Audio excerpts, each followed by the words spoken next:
Hello, and welcome to Inventors Helping Inventors. I'm your host, Alan Beckley, inventor of the Wonder Wallet. If you're an inventor searching for proven ways to make money with your invention, if you dream to see your product selling in stores everywhere, you've come to the right place. There's no better place to get help than from experts, inventors who've already achieved success. Every week, I interview successful inventors, asking them the questions you want to know. Tune in to learn from the experts so you can get your invention out of the tank and into the bank. It's like literally just take the opportunities around you. Like I had a business teacher, an entrepreneurship teacher, who said, find a problem with the world and solve it. And I was like, I have a big problem with the world that I bought these new shoes yesterday as a broke college kid or 2 weeks ago, and they're already destroyed. That's a problem. And then all of a sudden, 4 years later, you're making a deal with Mark Cuban on Shark Tank. Like, just take the opportunities in front of you if you're somebody looking for ambition in life and just send it. Welcome to episode number 630. Today is a rebroadcast of one of our classic favorites, episode number 382, way back to February 19th of 2024 with successful inventor Charlie Cannon. He invented VibeRide, a skateboard that has an innovative braking mechanism to slow it or stop it on steep slopes. I think you're going to enjoy this episode as much as I did. Charlie Cannon is a 23-year-old inventor who, at his young age, has already founded and sold a $15 million company. Now, in his latest venture, VibeRide, he is revolutionizing skateboarding by introducing cruiser skateboards, or longboards with brakes. Charlie was recently featured on Shark Tank, along with his business partners, Carson McDonald and Chris Goodhue, where he secured a $250,000 investment from Mark Cuban for a 12% equity stake in their business. Charlie always loved to travel the world, do extreme sports, and even had a 2-year stint as a semi-professional freestyle skier. Now he has transitioned into an emerging business leader of the new generation with a unique perspective on business, life, and how to turn inventions into profitable businesses. Charlie's goal is to create large, successful business enterprises and then to use the profits to help the world and the environment. You'll want to listen to this entire interview, where you'll learn what he means when Charlie says, "It is very rare that an industry has a big hole that an effective invention will fill."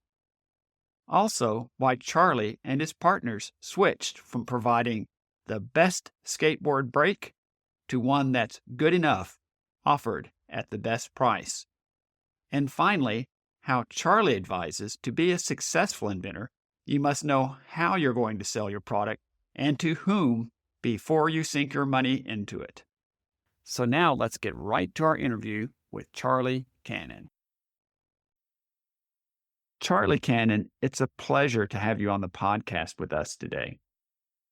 Yeah, thank you. I'm stoked to be here and talk about how we're gonna make a $1 billion skate company, which has definitely never been done before. I like that as an aspiration, $1 billion skate company. That sounds like a great aspiration. Yeah, I'm not sure that's possible, but follow your dreams, kids. Somebody's trying to build colonies on Mars, so lots of things are possible. Charlie, can you share a bit of your background with our listeners? Like, where did you grow up and go to school, and what did you do before you became an inventor? Can you share that with our listeners? Yeah, absolutely. So I'm 23 years old. I've started a $15 million company before. I started that when I was 19. Before that, I had other businesses. I made a feature-length movie when I was 18. I grew up on the East Coast of America, a little place that I didn't love so much. So I moved out to the West Coast where everyone's super rad and laid back, and I do what I love. Like I do what I love in life. And because of that, I've been just like absurdly successful because I do the 0.1% of things that I like to do. And then I just kick everyone's butt in it. I guess it's interesting now, and people are having me on podcasts to talk about it. I'm just still a kid having fun. So I'd like to highlight a couple things that I think is going to be surprising to a lot of listeners that you're 23 years old, but you started what's a $15 million company at age 19, and you've done a feature length movie. So for somebody who's not 35 or 40, you've already achieved all sorts of things. Yeah. I don't know. I'm just having fun. Like, I don't do much else besides the things I like to do. So if you just measure me based off the things that I'm good at, yeah, I'm gonna have a pretty high score. Charlie, you and your co founders at VibeRide all love skateboarding, particularly with longboards. And you discovered that skateboarding down a long hill can be an exhilarating blast, but not so exhilarating can be bringing your skateboard to a stop at the bottom of the hill. And you decided to devise an effective braking system for skateboards that would be intuitive, effective, and easy to use. Can you share with our listeners the aha idea that caused you to invent VibeRide? Yeah, absolutely. So VibeRide just came about. We've been working on VibeRide for 4 years. It just launched a few months ago. But the aha moment was sitting in a business class. But it's just like the phrase, it takes years to become an overnight success. Like, it takes years to have a 1 second aha moment. I've been skateboarding since I was 10 years old. I started out with trick skateboarding, riding down hills. And you mentioned it's fun riding down the hill, but you have to come to a stop. I would actually say that's not really the case. Very rarely do you have to come to a complete stop. What's hard is controlling your speed. So without having a brake on your skateboard, you have to find like the perfect steepness of hill without blind turns. Of course, with a run out at the bottom, so you can actually kill your speed when you are done.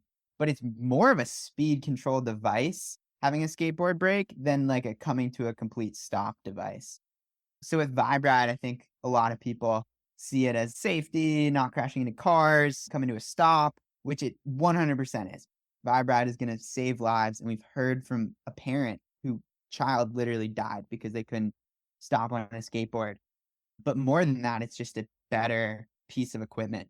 It's more fun to ride. It's much more versatile. Yeah, skateboard brakes are on cruiser skateboards. They're going to be on every board in the world. I know that for a fact at some point, unless our world dies to climate change before it happens. It's coming because it's just awesome. Wait, you asked about the aha moment. I'm going off a tangent here. So I was sitting in a business class freshman year of college, and the teacher said, "Hey, what is a problem with the world?" And I was in a mountain town. So our roads are all downhill. And the way you slow down on a skateboard is supposed to balance on one foot and then drag the other foot on the ground, which, like, not only does that destroy your shoes, but like obviously that's super dangerous and not fun to have to ride one footed all the time. But I was like, I raised my hand. I'm like, the problem is I burn holes in my shoes when I'm skateboarding, and that is ridiculous. So I originally had this idea for a foot brake shoe where you could put a piece of rubber over your shoe and then interchange it. And then exchange like, hey, why don't we have a brake? And then having the actual brake is so much better because sure, you save your shoes with a little foot brake shoe, whatever. Saves you $100 a year. Cool. But having a brake, which VibeRide's doing, is it makes the skating experience so much better because you don't always constantly fear your speed. You're not always worried about, oh, I have to balance on one foot soon to kill my speed. It's just a way better way to ride a board. So the aha moment was, hey, let's save shoes. And the second aha moment of, wow, this is going to be everywhere was once we rode the brake and realized that how amazing and how much more fun it made riding a cruiser skateboard. That's fantastic. I really like your analogy. Essentially, the aha moment was something like riding a skateboard without burning holes in your shoes. How about a skateboarding experience that is lower stress, where you don't have to constantly be, so to speak, calibrating the hill as to how steep it is and how fast you're going to go, etc. If you know that you're going to be ultimately able to control the speed. I think that's really cool. So, Charlie, I like the way you described your aha moment is recognizing you lived in a mountain town with lots of hills that with steep hills and skateboarding, it was somewhat stressful because you're always burning holes in your shoes. And you thought, wouldn't it be great not to have to burn holes in your shoes as a skateboarder? So that's really where the idea began, from what I consider the inspiration behind it. Yeah, no, definitely. It was literally, and the business class I was in was called Vibe. And I always thought it was a cool name. So I was like, all right, Vibe boards. Oh, that's taken. All right, Vibe ride. Like it's so simple. It's like literally just take the opportunities around you. Like I had a business teacher, an entrepreneurship teacher who said, find a problem with the world and solve it. And I was like, I have a big problem with the world that I bought these new shoes yesterday as a broke college kid or 2 weeks ago, and they're already destroyed. That's a problem. And then all of a sudden, 4 years later, you're making a deal with Mark Cuban on Shark Tank. Like, just take the opportunities in front of you if you're somebody looking for ambition in life and just send it. That's so amazing. I did want to ask you kind of a side note question, and that is, as I was doing my research regarding longboards. So, what makes longboards in the skateboarding world unique or different? When would you choose to use a longboard, for example? Yeah, so skateboards, you think of like a popsicle skateboard for tricks. Like skateboards are small, they have two tips, one on the front and the back, and they're made to pop. So they're made to like you pop it to get air and do tricks. A longboard or a cruiser skateboard is for cruising. So it has bigger wheels, it's for commuting. It's much less rattly, so it's a way smoother ride. They go way faster, much more comfortable. They're really different. They're four wheels on a piece of wood, but one of them is for tricks and for flat ground and not really for going long distances. Whereas the others and those trick boards don't need brakes. Like those people aren't bombing. They're not commuting. They're not constantly going down hills and stuff. They're just doing tricks and they don't want stuff in their way.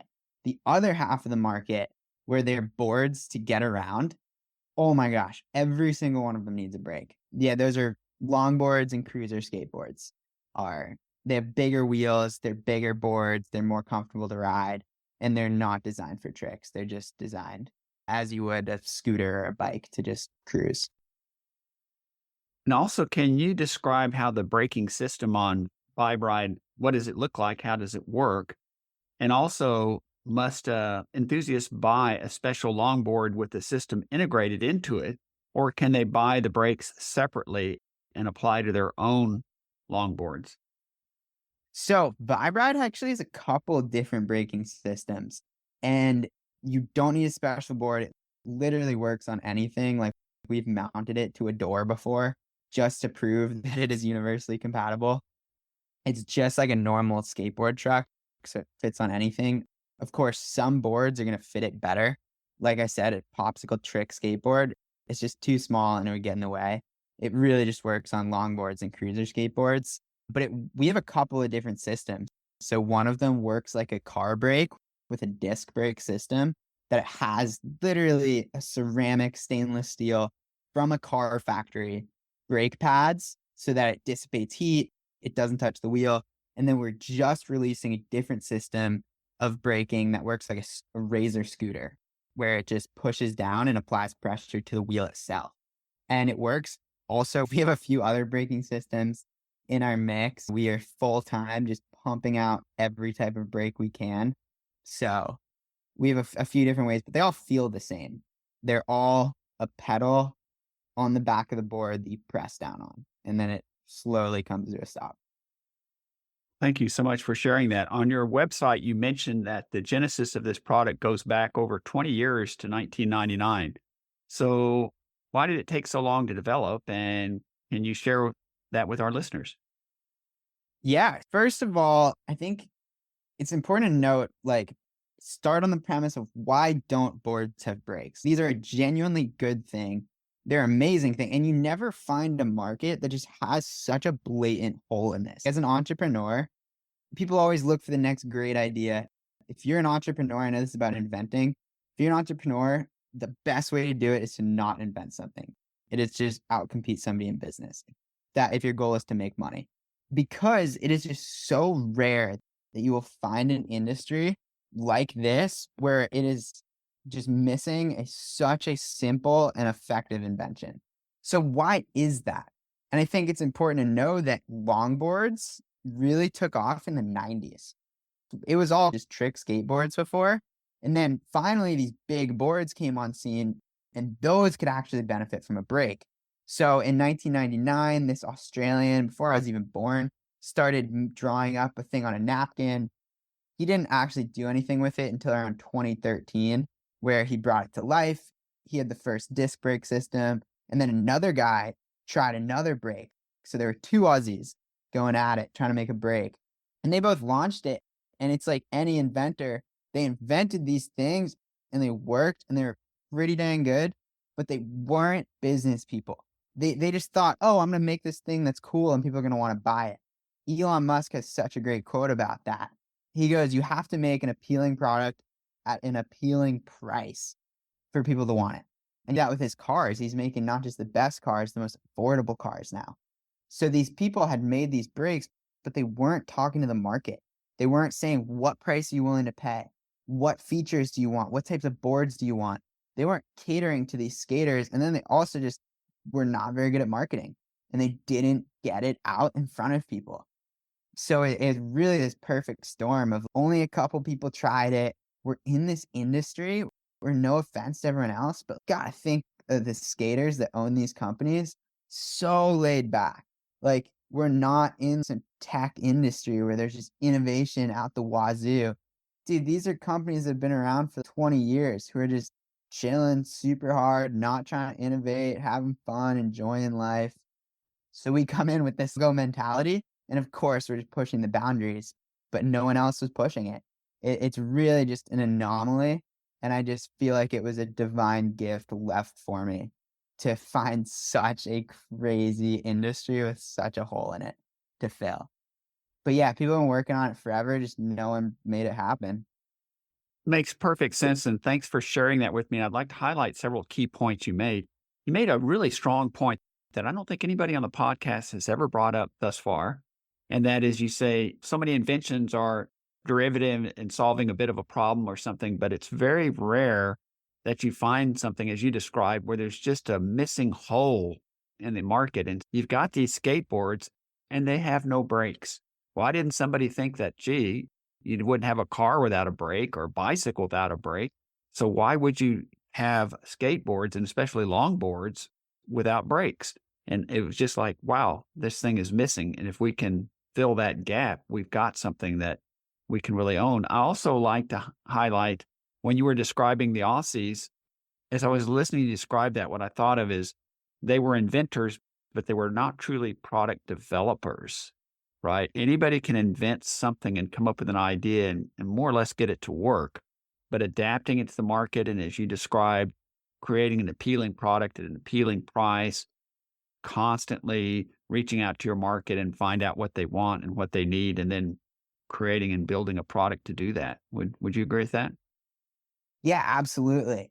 And we'd be lying if VibeRide wasn't a hit. If we said VibeRide was a success off the bat. So VibeRide started selling a brake board for 250 and a brake kit for 150. And the VibeRide customers didn't buy that much. Why? Because I pull the Amazon data, and over 100% of boards, 100.0% of boards on Amazon.com are below $200. Not 99.8, 100%. And we still sold 200K of this in 6 months. So it shows people want brakes, but nobody's looking at that and seeing that, holy crap, this is an amazing product and everyone loves it. But why are people buying skateboards? Because it's cheap, because it's silly, because it's going to sit in the back of your car and you use it twice a year. That's the majority of people buying these boards.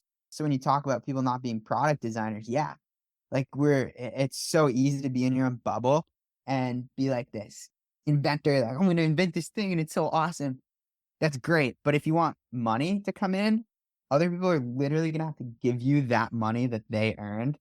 And they're not just going to pity you because you made some cool invention. You have to give them something that they really want. And people wanted cheaper boards, and ours was too expensive. So we literally made an entirely new braking system in the last 4 months because we were burning so much money We thought we were going to be this huge company. We thought all these boards at Vibe, like every board benefits from a brake. So VibeRide's going to get this entire market. So we thought, and we launched, and not that many people are buying VibeRides because we were too expensive. So we really had to adapt and put all of our focus onto inventing not the best brake, but one that's good enough and the best price. So that it's no longer a trade-off between people of, hey, do I want a normal longboard or a brake board that costs more? But rather, do I want a normal longboard or a brake board because they cost the same? And then once that's the decision, I think everyone will choose a VibeRide board, which is where we're trying to get to. But yeah, absolutely. Product designing and business, like just raw business. I like to say to people starting a business, everyone always comes to me with these ideas. It's, oh, I have this idea for the thing. First, think about how you're going to sell it. If we don't have a plan for how we're going to sell something, and we know that people are going to most likely buy it, and that the odds are stacked in our favor, then we can develop it. But developing something and then figuring out how it's going to be sold and how it's going to reach the market is just completely setting yourself up to just be totally let down and just have a huge uphill battle, especially as an inventor whose skills are inventing, not selling and creating a market. Thanks so much for sharing that. And the main point I would particularly like to pull out of that and highlight is when you brought out that fact that 100% of skateboards sold for less than $200, and your product was a $250 product at one point. Effectively, they were doubling the price of what it'd be like buying a car for $40,000 and then buying something else for another $40,000 that would go with it. That's Mm. obviously an amazing need, right? That shows that hole was really there. Oh my gosh, maybe this is a little bit pricey, but I do want to have brakes on my longboard. So, and then you've since gone back and done more research and focus and saying, let's get the price down to make it a bigger sell, a bigger push in the marketplace, and make it where they don't have to make that trade off. So that's an amazing story. Yeah, thank you. I think it's really important. I'm sure you have a lot of inventors on here, and I'm sure with Wonder Wallet, you saw this too, that it comes down to business. But I think you gave me the stat. Tell me if this is right. That like 95% of inventions never make money. That is true. I've heard a worse one. Lisa Lloyd, I've just interviewed on the podcast, and she said 98% don't. And I think that's too terrible. So I say 95%. And it's funny you say that because only 60% of businesses fail. So we're saying 95% of inventions fail, but 60% of businesses fail. So these people, like a business is your neighbor's landscaping business. Those have a much higher probability of making you money. So I think as an inventor, it's really important to come into it and say, am I inventing this for fun or am I inventing this to make money? Because it's totally cool to invent something for fun and just tinker and heck yeah. But if you really are here because I want to make money, you got to learn the business side of it too. And before you sell the mortgage to go make this product, it's like I need to understand the business. And we understood that with VibeRide. I had already had a multi-million-dollar company when we paid for those patents. And we can talk more about the original patents that I got before we engineered on top of them. But I knew how I was going to sell this. I was going to use Facebook ads, Instagram ads, organic social media, and Google ads to target people who are already going to purchase a longboard. And I was going to say, I have a better mousetrap. I have a better longboard. I have the web design skills. I have the digital marketing and video editing skills, the social media skills. Like we knew the odds were in our favor to sell this thing before we put any money into it. And you've probably heard him too, but it just blows my mind how many people come to me and are just like, I have this really cool idea, and they just have no idea how they're going to sell it. And it's, if you're looking to make money, you're better off just doing your neighbor's landscaping most of the time. I think you're right about that. I'll throw out one of the statistic I picked up somewhere that I believe to be pretty accurate, that the marketplace writ large, and I don't mean just inventing products, is brutal. 80% of all new products introduced into the marketplace fail within the first year. That's even for Wow. somebody like Procter and Gamble.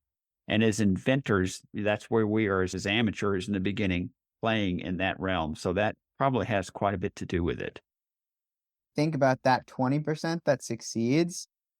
Who's behind that as well? Because if Procter and Gamble's are in there, 20% of all of them, but half of those companies have multi-million dollar, billion-dollar entrepreneurs behind them. So if you don't have those entrepreneurship skills, I bet more than 80% would fail within the first year. Not to try to discourage people from inventing things, but just like before you put your money into it and before you bet everything in that, be wary.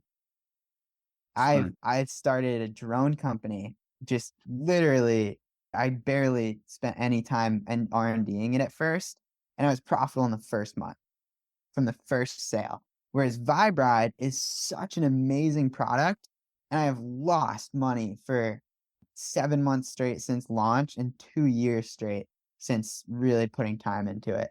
So it is really crazy in that sense. Well, I'd like to also mention that you referenced it earlier, but you were on season 15 of Shark Tank. And I think you mentioned you got to deal with Mark Cuban.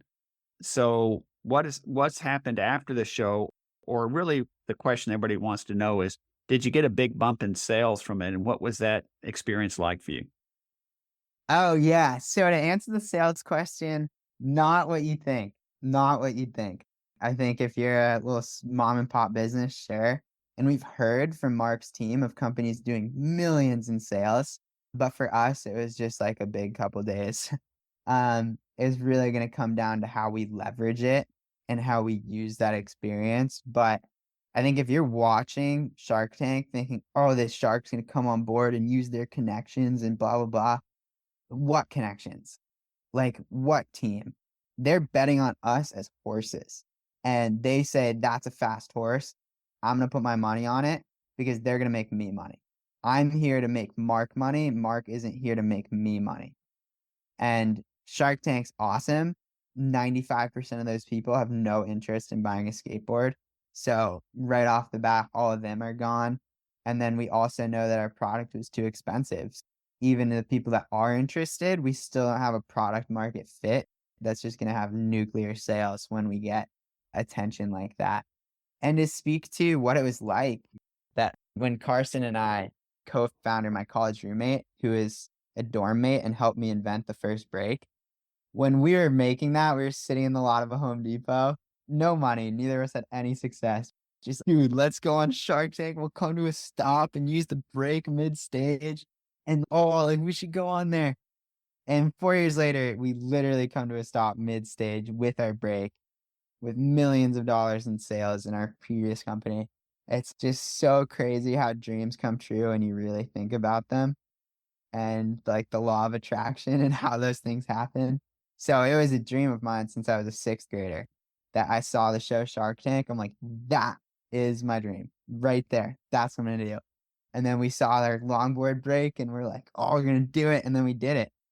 So I think more than anything, just like watching myself back on stage and confirming, yeah, okay, I felt zero fear, like in front of the biggest people in the world in the biggest box of what's supposed to be scary.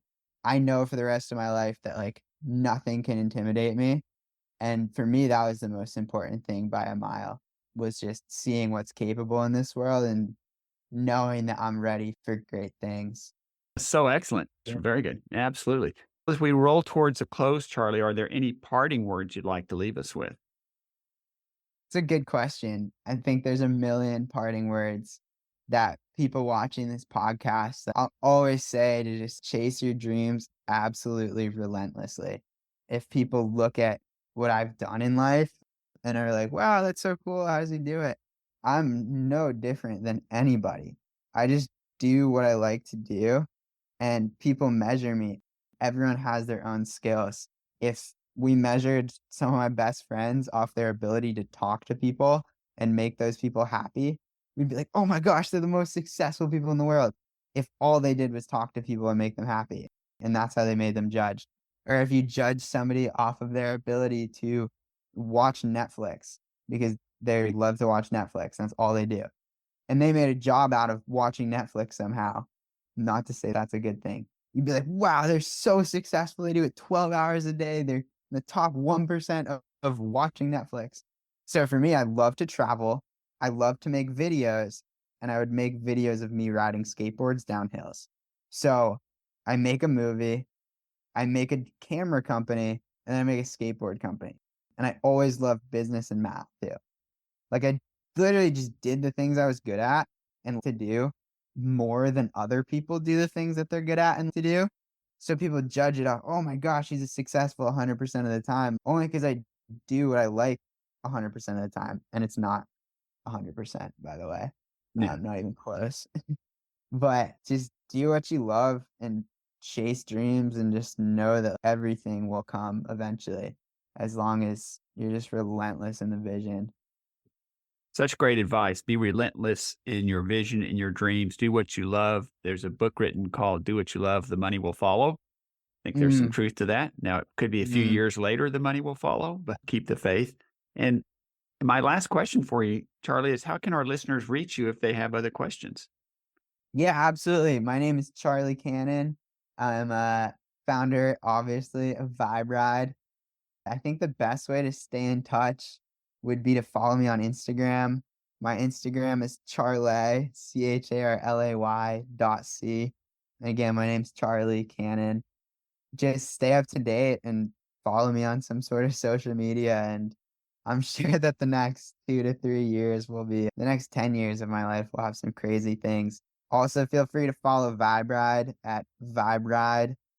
Eventually, we really want to turn this company into a true razor type company that is just making all sorts of rideable stuff. And our website is viberide.com.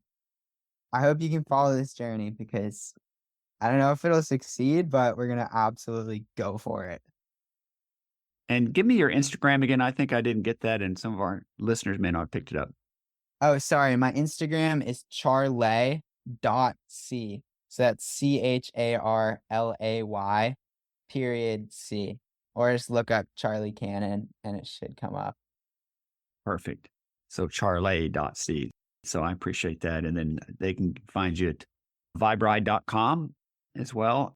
Charlie, I just want to thank you so much for being on the podcast with us today and sharing your amazing story, your amazing product, and the learning experiences you've got from it. And some of the key points you made for our listeners, like it's one thing to invent something, it's another to understand why anybody would buy it and knowing the Right. business side of it. So I'd like to reserve the opportunity, maybe another 6 months or a year, to catch up with you again and have you on the podcast and see what you guys have got going on at that time. Again, thanks for being on the podcast. Yeah, absolutely. Let's check back in a year and see where VibeRide is. Yeah, sounds great. Thanks so much for tuning in to Inventors Helping Inventors. If you like the show, please tell your friends about it. Make sure to subscribe in iTunes or wherever you get your podcasts so you won't miss a single episode. Talk to you soon.